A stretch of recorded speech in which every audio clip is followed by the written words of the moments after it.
Nailigtas sa kapahamakan ng Philippine Coast Guard o PCG ang 5 umano'y biktima ng human trafficking habang sakay ng isang pampasaherong barko sa Batangas Port kamakailan. May report si Angelica Galvez. Nasagip ng Philippine Coast Guard o PCG kasama ang ibang maritime law enforcement ang 5 biktima umano ng human trafficking na lula ng pampasaherong barko sa Batangas Port noong ika-13 ng Agosto. Ayon sa inisyal na investigasyon ng PCG, ang mga biktima ay mula sa Culasi Port sa Rojas City, Capiz at patungo sa Batangas Port noong ika-12 ng Agosto.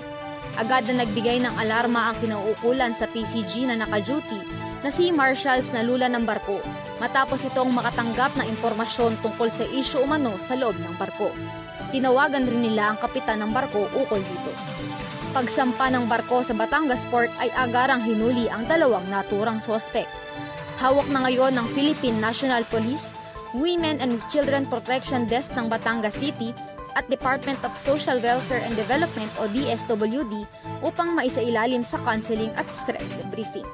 Para sa EuroTV News, Angelica Galvez, sumasaludo sa bawat Pilipino.